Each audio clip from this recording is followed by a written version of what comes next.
Welcome to the Worth Listening podcast, where we focus on having positive and productive conversations around money.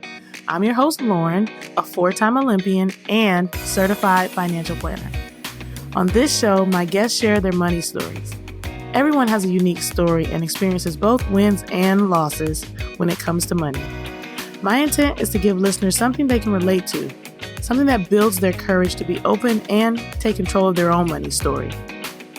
When I'm not creating a great show for my listeners, I'm running my company, Worth Winning, where I help individuals and families organize their finances. Check us out at worth-winning.com.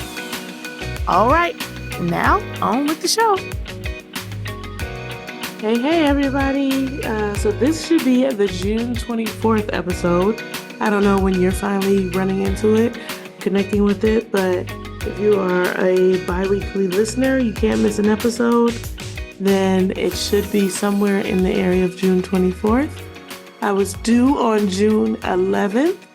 I'm actually recording this on May 12th in preparation for little baby girl's arrival. And so I just want to say that hopefully everything has gone fine. I am somebody's mama out here, and I will be reporting back to you with all the fun and wonderful things. You can probably find a picture on social media by now if you're looking.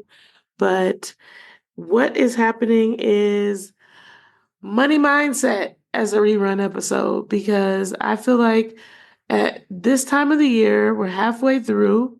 July 1st will be our official halfway through the year mark.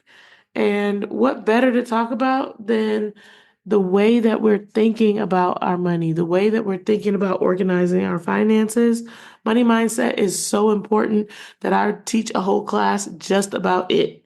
I believe that it is the foundation of your finances, the foundation of being able to build wealth.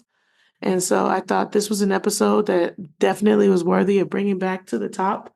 So you can check out and just think about, how are you thinking about money? What is maybe getting in the way that is causing obstacles for you, that you haven't done what you wanted to do in the first 6 months of 2025 in order to reach your goals? I want you to be awesome with money mindset. It was so cool listening to this episode because I was heading over to Ireland when I actually recorded it for my 40th, to celebrate my 40th birthday, or as part of one of many celebrations for my 40th birthday, because I'm an overdoer there. But even just then, like the mindset of like what the weather was going to be like and why this was the right time to take the trip. Mindset is so important. Also, I saved a lot of money by going earlier in the year. It gets more expensive as the weather gets nicer. So I was like, why not be there for something that's special? St. Patrick's Day, but also go on the trip a little bit cheaper. It's all about the way you think about things. So in this episode, Chloé and I are going to help you assess your money mindset, the impact of past money messages on your current money mindset, how your financial wins and losses from the past impact you today. It's all about how you think about money. And this whole series has been about facing uncertainty. 2025 got started off with I'm just going to call it a bang. Like, I don't know. It was crazy. And in May, we're still suffering a lot of uncertainty as it relates to how our economy is going, people's job security and things like that. But the one thing that you can control, no matter what, while there's a lot that we can't control, is the way that you think about how you're going to proceed, is the way you carry your attitude going forward. So this episode, we talk about different approaches to your spending decisions, how the people around you impact your money mindset. We've got to talk all these things in order to be able to keep our mind right in the midst of all this crazy uncertainty so we can continue to move forward. So I hope you enjoy this episode. I hope that, like I said, at this point, I have delivered a healthy baby and I am off somewhere sleep deprived and momming, but feel free to check in on me as well. Podcast at worth-listening.com, or you can find me on my Instagram at worthwinning or at Lauryn C. Williams. So I will catch up with you guys this fall. Can't wait to tell you more about how it's going. Welcome to another episode of the Know Better, Do Better series. I'm Lauryn Williams, and I'm joined by my fellow financial planning buddy, Chloé Moore, and we are talking money mindset this week. So it is March. It is just a few days before St. Patrick's Day, and I am excited because I'm headed to Ireland to experience St. Patrick's Day. So it's never been a super duper big holiday of mine, but since I'm going to Ireland, I'm like, why not go at the time of the year when I'll actually get to experience a really big country holiday. I was going to say national holiday, but I don't know if that's the appropriate term. And the one thing I'm thinking about is that it's going to be really cold in Ireland this time of the year. So it's a little bit early to be heading over. All the blogs and things say go a little bit later in the summer. But I'm like, I think it's worth it. It's absolutely worth it to head over at this time. However, I think most of my listeners are in the States. And if you're in the States right now, we are turning the corner into spring. So what does that mean? Time for spring cleaning. And while you're cleaning the closets, cleaning the drawers, cleaning whatever it is that needs to be cleaned, I want you to also consider cleaning your mindset. So we are about 3 months into the year, and, New Year's resolutions may have come and gone. First quarter, we are wrapping that up, and you may or may not be on track for your goals. But one of the things I realize that gets in people's way quite a bit is the way that they think about money. So we want to talk today about money mindset, some things you can do to clean up your money mindset, to hit that refresh button, and really give yourself a mindset of abundance and get ready to build some wealth. So Chloé is here, as always, with me. We're going to start it off with trends, taxes, and tea. Chloé, what do you have for us today? Yeah, so today I have two separate things. The first one is a term that I haven't really heard before, but I saw it kind of pop up a couple of times towards the end of last year, and it's called the friendship wealth gap. So, we always hear about this wealth gap in our country, or the racial wealth gap, or gender wealth gaps, but this is a friendship wealth gap. So it's basically the economic gap between friends. So I've been on both sides of this, but you think about a lot of your friends make more than you, or maybe a lot of your friends make less than you. And that can really affect a lot of aspects of your friendship. Yeah, I can relate to this quite a bit as well. Even just thinking about like people that you grew up with, these are lifelong friends, and your lives have gone in kind of different directions. And like you said, the incomes just vary. Some people became doctors and lawyers and all kinds of fancy pants, well-paid profession. And other people went on to go to trade school, or, it kind of runs the gamut. But you have these friendships that like they should transcend everything. But when you kind of meet back up with people after having gone off and, experienced a different kind of life, you get in this place and you're like, oh, no, this is a little awkward. I don't know like how to navigate this situation. I have definitely been there before. Yeah. And it really affects so many parts of your finances, like from eating out. We've all probably experienced this awkward moment where you're with a bunch of friends and some people order more things than other people, and it comes time to split the checks. And so it's like, do you split it just based on how many people are there, or do you want to split it up based on what people ordered? If you're on the end where you don't make as much, it can be very stressful. And even just buying gifts for people, if you're going in on gifts, if you're attending a wedding, the idea of attending a wedding could be stressful if you don't have a lot of money, because some people have fancy weddings, they have parties and they want everyone to dress a certain way. And then you have to buy the gifts so that, or maybe travel for that, and going on trips too. My favorite phase is like life be lifing. Yeah. So sometimes it's not even that you're not in the same earning range as your friends, but it's that you have other things going on. You're saving up to have a baby. You're saving up for a big vacation you wanted to go on. And then someone pops up that you really care about. They're like, hey, I'm getting married. And you're like, oh, I can't miss that. But I had really planned for that because I thought your boyfriend was a deadbeat and you guys were going to break up. Like, And so now here you are having to kind of work something else into your finances. And what kind of stands out to me is this idea of like making assumptions. That is the biggest thing I think that has affected me with the friendship wealth gap. So like you said, I've been on the giving and the receiving side of this, and, neither feels very good once you kind of like get some perspective around it. But to your point, like the eating out, sometimes people are like, oh, you got it, big baller. I know you're doing well. You're a 4-time Olympian.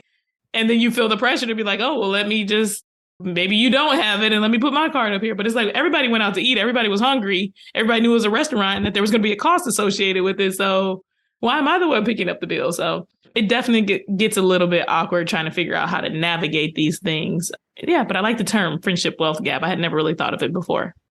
Yeah, it's an interesting term. And then the second thing was just how your childhood friends can influence your rise to wealth. So there were a couple of studies that were published in the scientific journal. And so they found that it's more likely for children to rise out of poverty if they have friends who are wealthier. So just thinking about how you grew up and the types of kids that you grew up around at your school or in your neighborhood, depending on how much wealth they have or if they were well off, that really does have an influence on your perspective, the connections that you make, the opportunities that you have or that you see, and that can affect how you are able to build wealth.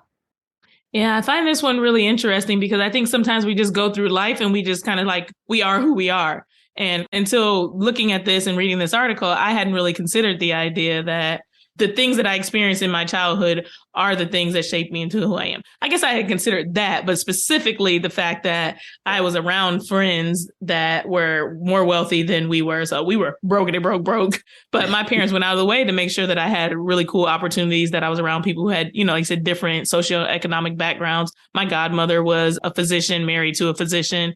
So I did get exposed to a lot of professional people at a young age. And now looking back on it, it's like, oh, okay, like that probably did shape the way that I thought about things. And I didn't really realize that if I had only lived in the hood, done these sort of things and never come across people who were doing much, much greater than the people directly around me in my neighborhood, maybe I wouldn't have turned out to be the Lauryn that I am. So yeah, I think this has a lot of validity to it. Even as I think about my clients, some that have not experienced this, that they come and they're earning very well right now, but they did not grow up around anyone that was doing well. And like how important it is to be exposed early in life versus being exposed later in life, even if you do make it out, if you will, or, like you said, transcend whatever your original socioeconomic background was. Sometimes it's a little bit harder to stay ahead of the game or to stay outside of that circle when you haven't had anything to expose you to something different.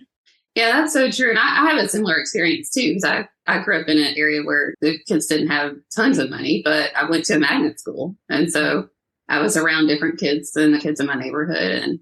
And those kids, their parents had a lot more money. And so it was a different experience for me. And there were a lot more things that I was exposed to. I think that definitely shaped how I think about money and the opportunities that I've had throughout my career. Yeah, I feel like the moral of this story is that diversity is key. And we talk about diversity in the form of skin color so frequently now, but diversity of all different types is very, very important for everyone. You want to be around all types of different people so that you can expand your perspective and really create a well-rounded person that is yourself. Yeah, and I'd say especially too for women and people of color, like I think it's so important to see people who are doing well and who are successful and wealthy, because you can't be what you can't see. And so if you see people doing good things, then it's more of a possibility in your mind that you can do that too. Amen to that. You can't be what you can't see. And as we transition to talking about your money mindset, these are two key aspects. What is it like to transcend that friendship group? And what is it like to change the way that you interact with your friends without getting rid of them? Because just because there might be a friendship wealth gap doesn't mean you got to ditch these friends, throw them off to the side. And it does not mean that, just because you haven't grown up with this, that, or the third, does not mean that you can't have wealth. You absolutely can. And it is all about your mindset. So let's start by just kind of talking about like, what should we consider in order to be able to like even check where our mind is first, and then how to move on or change the things that are, maybe able to be improved about our mindset. Yeah. So Laura and I have talked a lot about mindset and just how it affects us and our clients. But really, we want to talk today about having a self-assessment. And so there's kind of three key pieces to that, and we'll break those down. The first is, where have you been? And then where are you now? And then where are you going? So we both talk to our clients about these three questions in different ways and really kind of help people understand how those experiences that you've had in the past and kind of shape where you are now. And then how your mindset really helps you to shape where you're going to go. Amen. First thing you want to do to get your mind right is not just give yourself a pep talk like, I am great, I'm wealthy, there's all these affirmations. If you really want to get your mind into a stable place with a great foundation, you first have to unpack some things, and that requires going back into the future, starting really at the very beginning. I always talk to my clients, like you said, about the money messages that they heard growing up. So what sort of things were being said in your household. Money doesn't grow on trees is a popular one. You can't have that. When we go in this store, you better not pick up anything. There's so many different money messages that you might not have realized, but you can spout them off what was happening in your household, what was being said. And they're not all negative. You could have positive money mindsets as well. But you first need to kind of think about what was being said in your household and how that may have affected you and the way that you're choosing to spend your dollars now. Yeah, and just some of the things that maybe ask yourself as you're thinking about where have you been and just your experiences growing up. Just think about what was your first experience with money, or what was your first memory of money? Are there some of those money messages that you heard growing up kind of over and over and over again that you find yourself repeating and saying those things over and over again? And do you feel like you've learned certain lessons from your parents, whether they're bad or good? Does that shape how you manage your money today? Yeah. Did you feel kind of rich or poor? Did you always have a roof over your head and food in your mouth? Those sorts of things. Like thinking about how you actually experienced your childhood now that you're an adult is a great way to kind of go back and kind of assess like, oh, okay, maybe this is why I like going to the mall. It might have been a place where your family went every single Sunday to spend time together, which is a really positive thing. And now you're away from your family and you spend your time at the mall, but you're spending it there by yourself because there's some connection to the mall, but maybe not the good connection, and you're blowing hundreds of dollars or whatever. I'm, of course, making up this example, but sometimes you can connect the dots between something that happened in your childhood and something that you're presently doing that you may or may not want to change. Yeah. And another thing to think about, too, is just your past wins and mistakes. So, 2 questions that I like to ask clients is, what is something that you're most proud of financially, or something that you've accomplished that you're really proud of? And then what is your biggest regret, financial regret, or what mistakes do you feel like you've made? Understanding some of those things, too, that helps to really see what you've done in the past and what went into those decisions and how you can maybe change those for the better. Amen to that. I also ask those questions of my clients, biggest money win and biggest money regret. It's always so interesting to hear the answers too, because it also frames this person that you're trying to build a relationship with. So it's like, oh, okay. They're like, the worst thing I ever did was buy these Nikes last week. And it's like, okay, not a lot of terrible, awful things. The worst thing I did, I could go off of 50 things that cost like 6 figures. Like, oh gosh.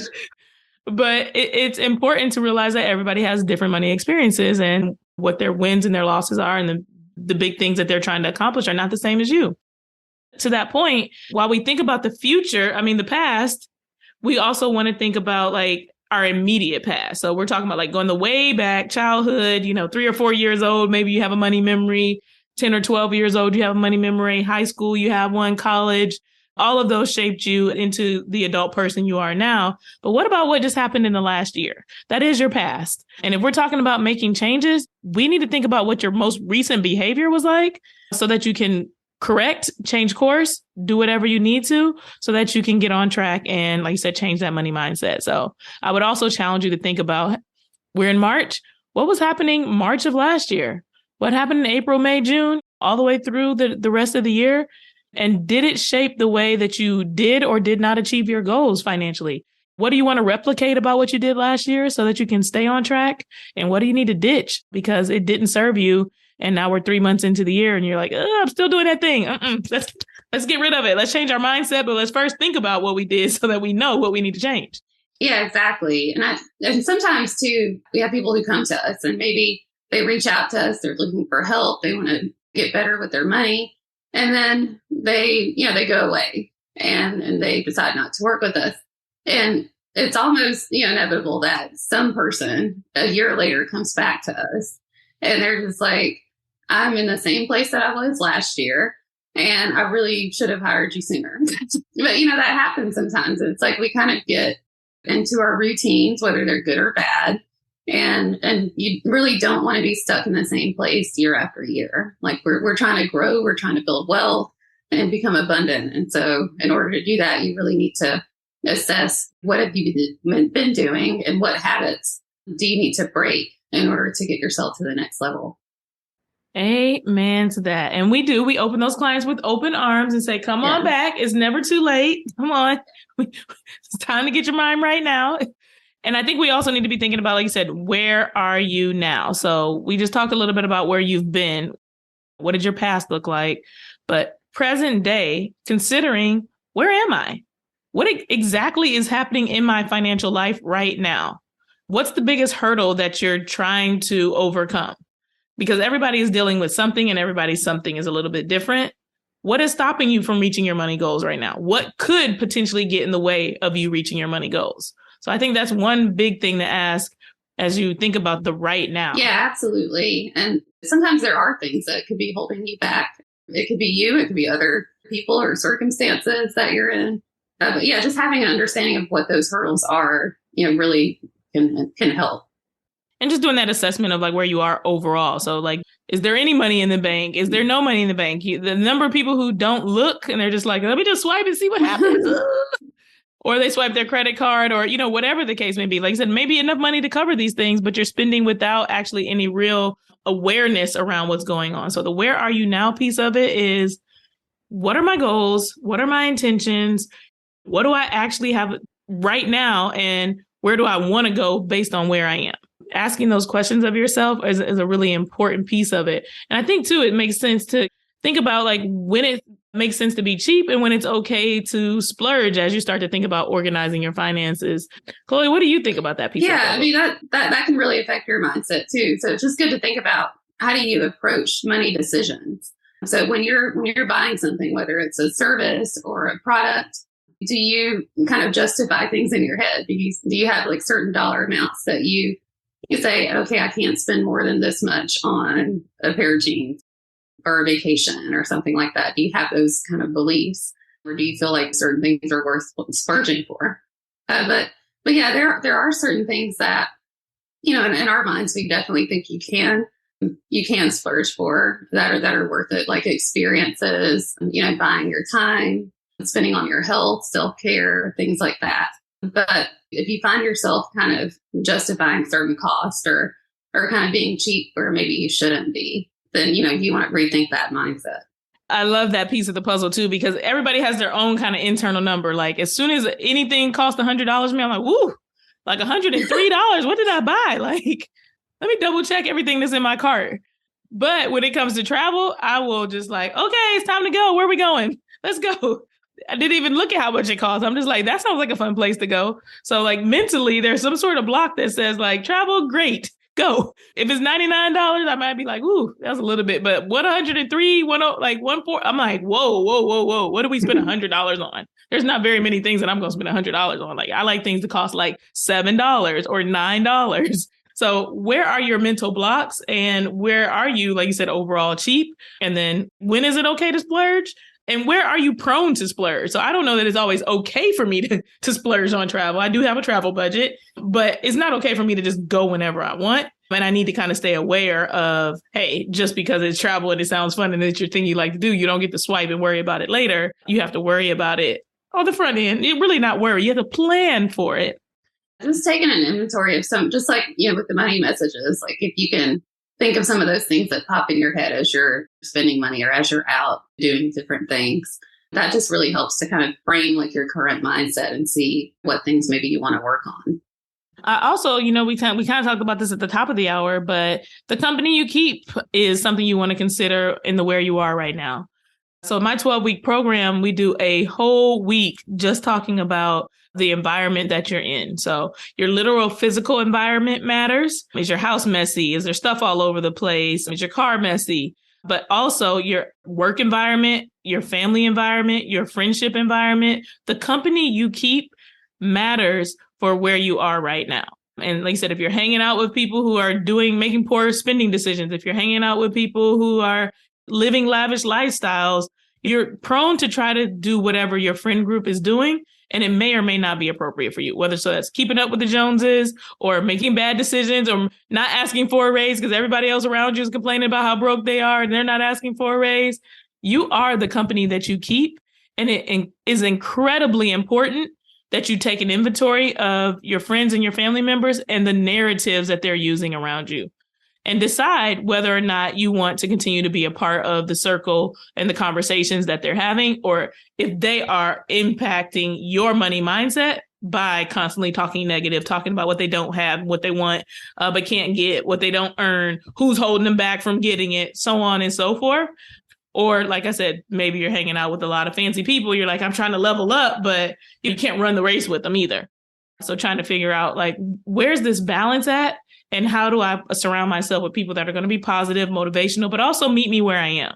Because I don't want to have to go swipe my credit card at a restaurant I can't afford just to feel like I need to fit in with you all. I need to be like, hey, this is not my budget. I'm just going to get an appetizer. And y'all still like Yeah, and me don't anyway. be afraid to have tough conversations, to set boundaries, because just like when you think about living an active lifestyle or being in good health, it's really a lifestyle decision. And when we're talking about building wealth, we're talking about managing your money. It's really about changing your lifestyle, changing your mindset so that you have habits that you put in place to really help you achieve long-term success.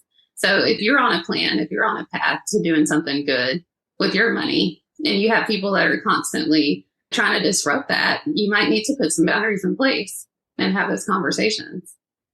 Mm-hmm.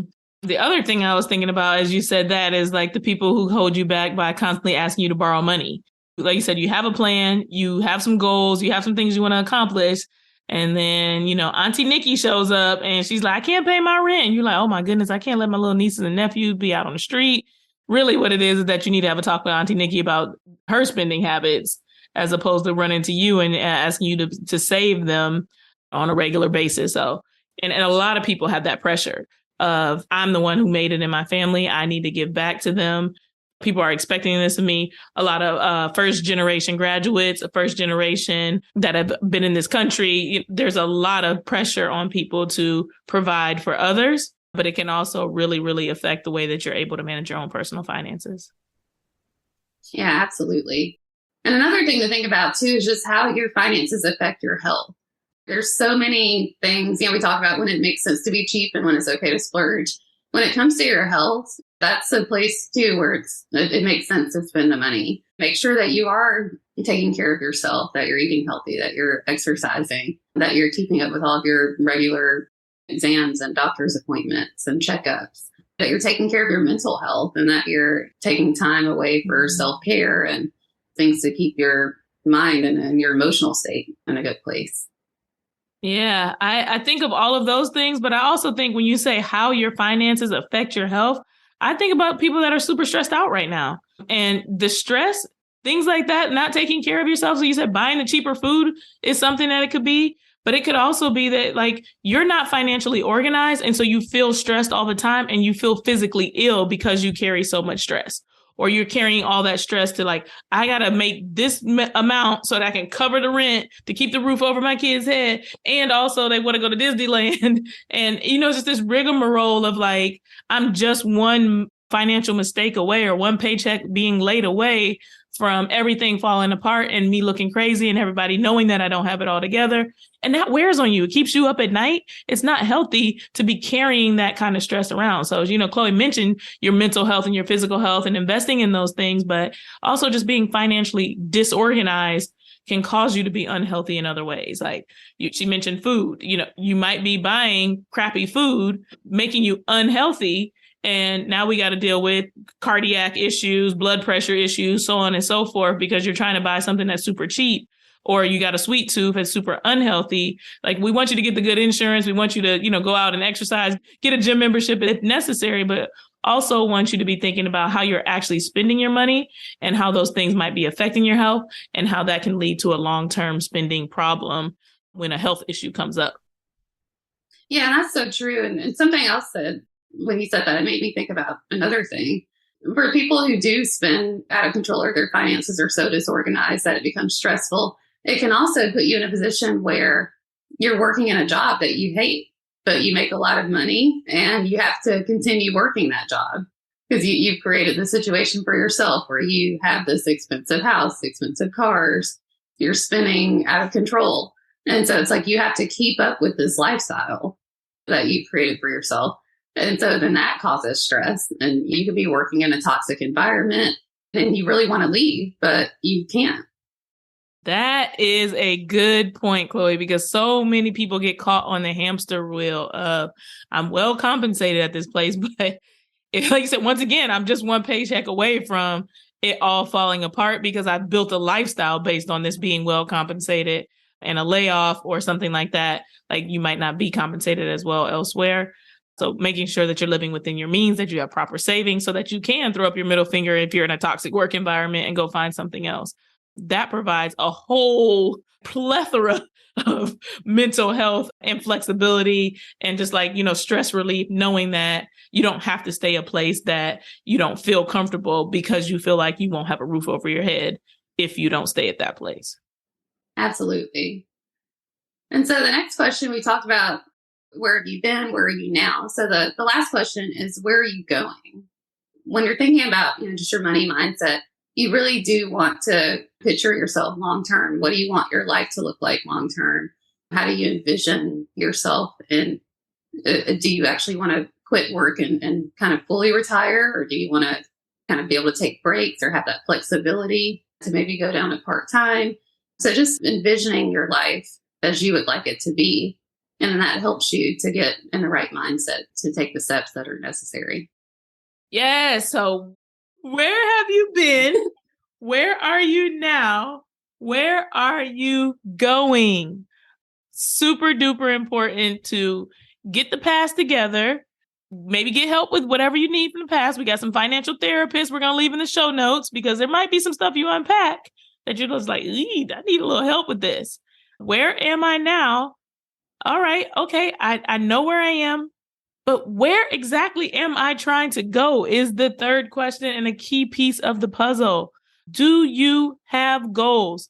They always talk about the SMART goals. It's a very simple strategy to make sure that you map out your goals in a way that is going to make sure that they are actually attainable. So what are you thinking about so that you can actually achieve those things that you want for your future? Yeah, exactly. A lot of times we ask clients, what do you want your life to look like? Or what are some of your long-term goals? And they give us these generic terms like, I want to feel secure or comfortable. And so you really need to unpack that and see, what does that mean? Everybody has their own definition of comfort or security. How much do you need to have set aside in your emergency fund so that if you do have this horrible job that you want to quit, or you get laid off, or you have some big emergency, what makes you feel comfortable to where you could sleep at night knowing that you have this money set aside? How much do you need to set aside for retirement or any of those long-term targets that you have? So really just kind of putting some numbers to those feelings. Yes. And this is our numbers episode. So, one of the things to be thinking about with that emergency fund is what is the right number for you? If you have expenses that are a little bit higher than your peers, if you have an unstable job, if you have children, I have a friend right now who threw his middle finger up at his job and has 2 years of savings. That's one heck of an emergency fund, if I do say so myself. A lot of people after COVID moved to a 1-year emergency fund because of the Great Resignation, because they didn't want to be stuck at their job, because they started to reevaluate their goals. But your number is yours. So don't just assume that the internet says 3 months of expenses.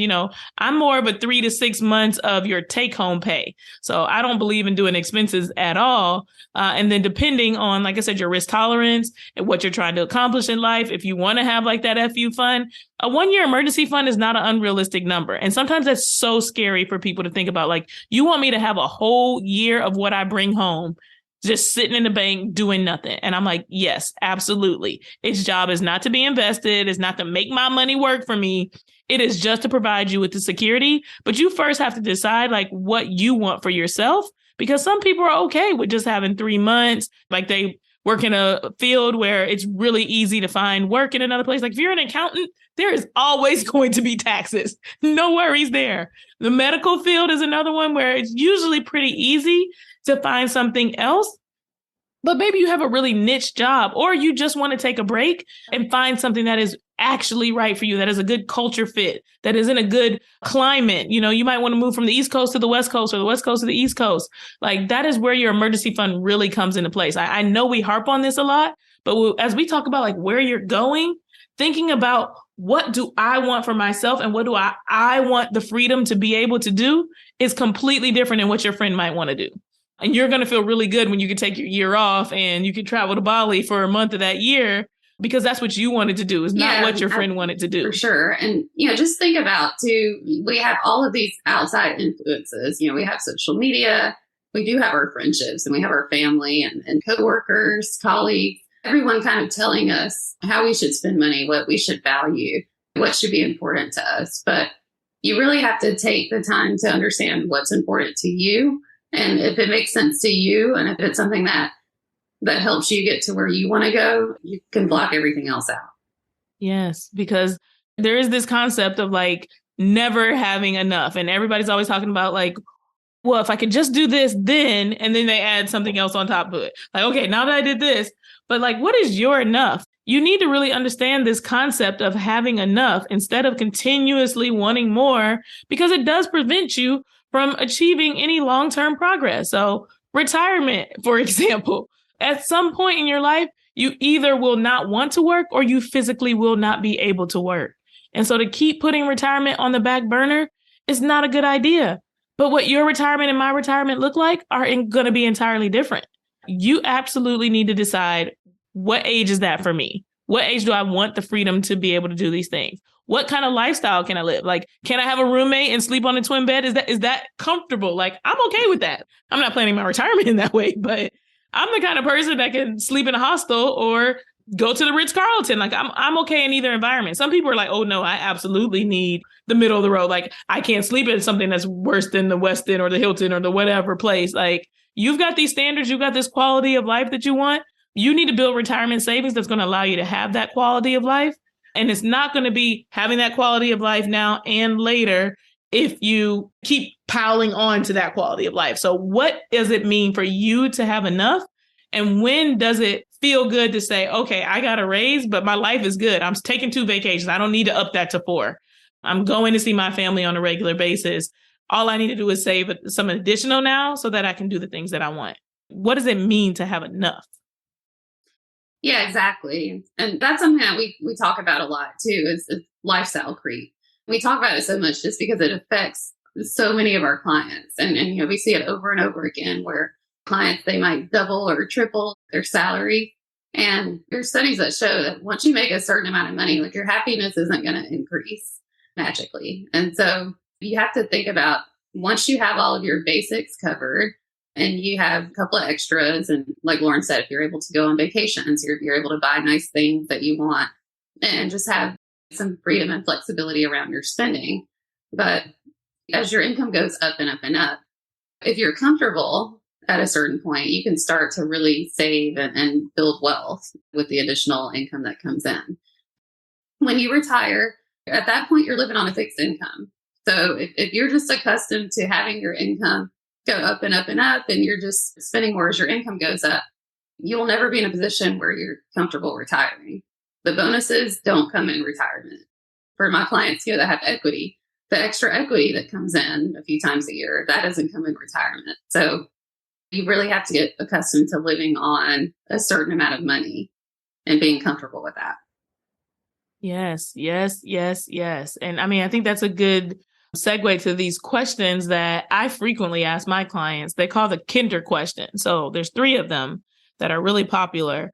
And as we think about this concept of having enough, I think the first one is really relevant to this. I'll paraphrase it, if you will. It's basically like, you have enough money to live now and forever.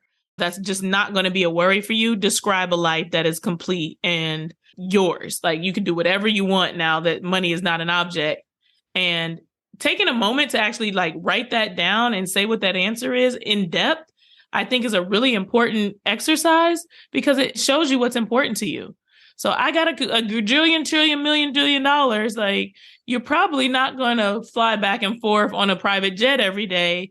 You're probably going to do some of the things that are similar to what you're doing right now. Like, you have your family around you. You're going to eat healthy. You're going to, whatever the case may be. I don't know what your life is, but I think it's important to take a moment and write that down, because you might find that with unlimited funds, your life is already pretty good and you're not going to do a lot of things very different.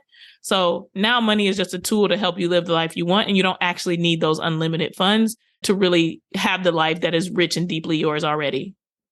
Yeah, absolutely. And so I'll talk a little bit about the second question and the third question, because they really start to explain kind of what's most important to you.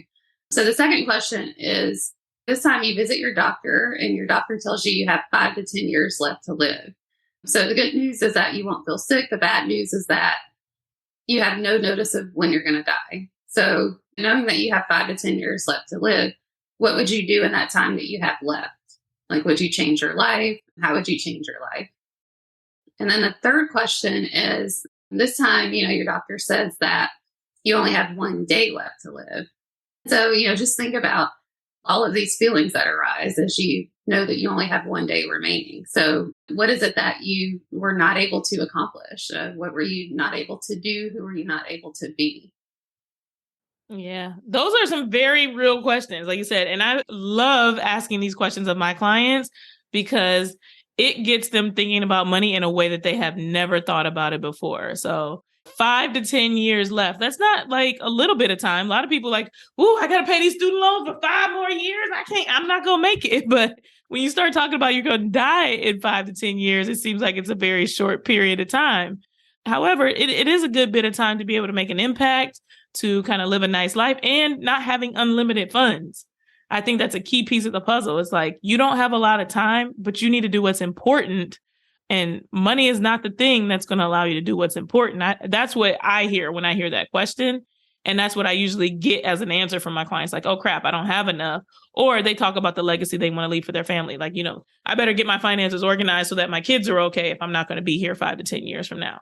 And there's things they can do immediately that would allow what they have to pass on to their kids and, things like that would allow them to get financially organized. And then that last one is just like, whoa, game changer, 24 hours. What do I regret? It really puts into perspective, like, what do I want to be living my life for? And this is where I often find with my clients that, like you said, they're in a job that they hate and they need to be able to make some decisions. Like, if I only had 24 hours to live, I would throw my boss the middle finger. I would kick over his debt. You hear some like, whoa. And it's like, okay, if that's how you feel, that's what you want to do with your 24 hours, I think we probably should find you something else to do. Now that we know we have more than, we likely have more than 24 hours. So yeah, I love these questions. It really does help you to understand, what do you need to change? Because, we all have our long-term goals, our lofty things that we want to accomplish, but there are things that we can do right now, just little actions that we can take that can drastically improve our quality of life and just different ways that we're spending our money. In a previous episode, we talked about like the levels of financial independence. And I think that's also relevant to the where are you going piece of the puzzle, and a little bit of even like the where are you now puzzle. So we'll list the episode in the show notes. I don't know it off the top of my head, but we did an episode on the various levels of financial independence. And I think it's important to kind of know, like you said, where am I? And then where do I want to go? Where do I want to be on this pyramid of getting to the top of the pyramid? Or am I like, I'm okay getting to level 5 and I'll feel all right when I get there? What do you think about the levels of financial independence, Chloe, and how, they can help you assess like where you're going? Yeah, if you're at a level 2 and maybe you want to get to a level 5, then that really helps to kind of frame, what do you need to do to get to the next levels? So, what do you need to go do to get from a 2 to a 3, a 3 to a 4, and a 4 to a 5? So that can help you set those actionable goals. And having that end goal in mind really can help you change the way that you interact with your friends that are asking you to do last minute trips or to spend money on things that maybe you don't want to spend money on anymore. It just helps you to kind of make sure that you're staying on track. There's this song, I think it's the Ghetto Boys. Do you know the Ghetto Boys, Chloe? They had a song, My Mind is Playing Tricks on Me. Dun, dun, dun, dun. I would play it, but I'm sure there's some like copyright infringement, whatever. So don't let your mind play tricks on you is the thing that I wanted to say. This has been a mindset episode because so often we don't take into account how what we're thinking affects what we're doing and is affecting the overall things that we want to achieve. So don't be afraid to hit the pause button. Take a moment to think about what it is that you need in your life, what you need to remove from your life, and how that can help you achieve your goals. Because we write down this bunch of actions. We're trying to like get to where we need to go by this XYZ time. And our mindset is a little bit good in the sense that we're like, oh, we got stuff to do to get where we want to go. But what if we have all these things we need to do, but we can't actually do them because our mind is getting in the way? Don't let your mind play tricks on you. Deal with whatever it is that is your money mindset and change your money mindset. Clean that stuff up. Like I said, it's spring cleaning time. so that you can head where you want to go with confidence.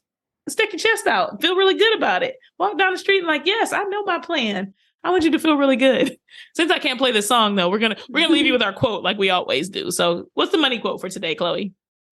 Yeah, so today's money quote is, the greatest discovery of all time is that a person can change his future by merely changing his attitude. And that's by Oprah Winfrey. And she got a lot of money, y'all. Just saying. I feel like Oprah had to do some money mindset work because she also started out brokety broke. Another song, started from the bottom, now we here. Started from the bottom. I don't know who sings that one, but y'all know what I'm talking about. But I love this quote. The greatest discovery of all time is that a person can change their future by merely changing their attitude. It's not too late to change your attitude. So if you've been a little grumpy pants, if you've been feeling a little scarcity, if you want to change the overall energy around you to abundance, start speaking into existence, start thinking into existence, and start acting on an abundant lifestyle. You can do it. Absolutely. All right. This has been another episode of the Know Better, Do Better series. We still have a couple more coming your way. So we are talking financial planner red flags next, which is going to be a really good episode. We're also going to talk about being a good consumer, and we might have a couple other things coming. If you have something you want us to talk about, don't be afraid to write in. It's podcast@worth-listening.com. Very simple.